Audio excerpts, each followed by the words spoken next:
Hi అండి, నమస్తే. Welcome to my channel ఆనందాల హరివిల్లు. ఎలా ఉన్నారు అందరూ? బాగున్నారా? నేను కూడా చాలా బాగున్నాను. ఈరోజు వీడియోలో ఇంట్లో ఉన్న వాటితోనే చాలా ఈజీగా నేను చేసిన ఫ్రూట్ సలాడ్ చాలా చాలా టేస్టీగా ఉన్నిందండి. నేను ఈ ఫ్రూట్ సలాడ్ని ఎలా చేశానో చూసే ముందు నా వీడియో కనుక ఫస్ట్ టైం చూస్తుంటే నా ఛానల్ని సబ్స్క్రైబ్ చేసుకోండి. వీడియో నచ్చితే లైక్ చేయండి, షేర్ చేయండి, కామెంట్ చేయండి. ఇప్పుడైతే లేట్ చేయకుండా వీడియో చూసేయండి. ముందుగా స్టవ్ మీద ఒక గిన్నె పెట్టుకొని అందులోకి 1/2 లీటర్ దాకా పాలు తీసుకున్నాను. నేను ఇక్కడ చేస్తున్నది 1/2 లీటర్ పాలతోటి. ఈ పాలను బాగా మరిగించుకోవాలి. ప్యాకెట్ పాలు మరి పచ్చివాసన లాగా ఉంటుంది కదా, సో అది మొత్తం పోయేదాకా బాగా మరగాలి పాలు. ఈ పాలు మరిగేలోపు కార్న్ఫ్లోర్ని మిక్స్ చేసుకుందాం. నేను 1/2 లీటర్ పాలకి పెద్ద స్పూన్ తోటి 2 స్పూన్ల కార్న్ఫ్లోర్ తీసుకున్నాను. అందులోకి కొద్దిగా పాలు వేసుకుంటూ ఉండలు లేకుండా కలుపుకోవాలి. కార్న్ఫ్లోర్ అనేది చాలా ఈజీగానే కలిసిపోతుంది, ఎక్కువ టైం ఏం పట్టదు. పాలు కూడా పొంగొచ్చాయి కదా, ఇలానే ఇంకా బాగా మరగాలి. ఈ ఫ్రూట్ సలాడ్ని కస్టర్డ్ పౌడర్తో కూడా చేసుకోవచ్చు, కాకపోతే ఇంట్లో ఉన్న వాటితోనే చేస్తున్నాను కాబట్టి నేను కార్న్ఫ్లోర్ వాడుతున్నాను. ఇప్పుడు ఇందులోకి కొద్దిగా కుంకుమ పువ్వు వేశాను. కుంకుమ పువ్వు ప్లేస్లో ఎల్లో ఫుడ్ కలర్ కూడా వాడుకోవచ్చు. నేనైతే ఇక్కడ కుంకుమ పువ్వు మాత్రమే వాడుతున్నాను. చూడండి, కుంకుమ పువ్వు వేసాక కొంచెం సేపు మరిగితే పాలు ఎంత మంచి కలర్ వచ్చాయో. కుంకుమ పువ్వు ఫ్లేవర్ కూడా చాలా బాగుంటుందండి. ఇప్పుడు ఇందులోకి ముందుగా కలిపి పెట్టుకున్న కార్న్ఫ్లోర్ మిక్సర్ని వేసి ఉండలు లేకుండా కలుపుకోవాలి. ఇలా కలుపుకున్న తర్వాత ఈ కార్న్ఫ్లోర్ని కూడా కొంచెం సేపు ఉడికించుకుందాం. చూడండి, ఇలా ఉంటే సరిపోతుంది.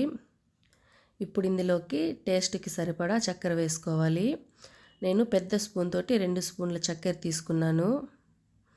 స్వీట్ ఇంకా ఎక్కువ అవసరం అనుకుంటే ఇంకొక స్పూన్ చక్కెర కూడా వేసుకోవచ్చు.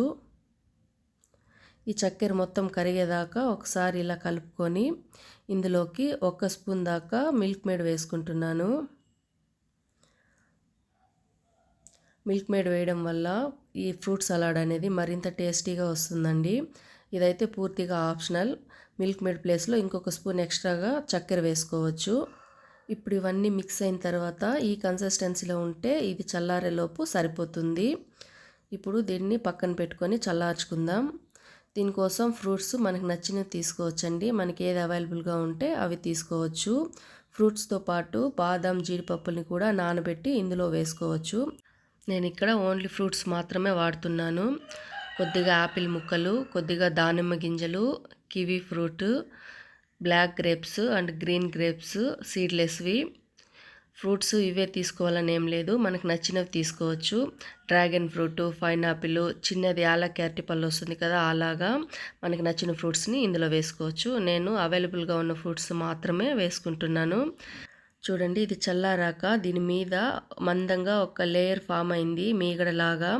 మనము దీన్ని ఇలానే ఫ్రూట్ సలాడ్లో వేసి కలిపేసామంటే కొంచెం ఉండలుగా అనిపిస్తుంది, అంత బాగోదు. అందుకని నేను మిక్సీ జార్లో వేసి మిక్స్ చేసుకున్నాను.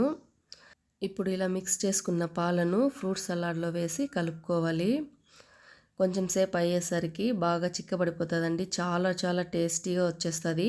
మిక్సీ జార్లో వేసాం కాబట్టి కొంచెం లూజ్గా అనిపిస్తుంది అంతే. చూసారు కదండి, చాలా ఈజీగా ఫ్రూట్ సలాడ్ ఇంట్లోనే చేసుకోవచ్చు.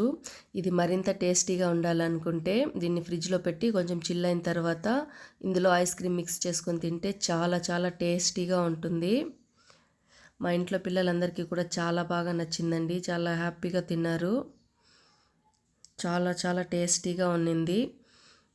చూసారు కదండి ఈ వీడియో కనుక నచ్చితే నా వీడియోని లైక్ చేయండి, నా ఛానల్ని సబ్స్క్రైబ్ చేసుకోండి. ఇంకో మంచి వీడియోతో మళ్ళీ కలుద్దాం. Thank you for watching. Bye అండి.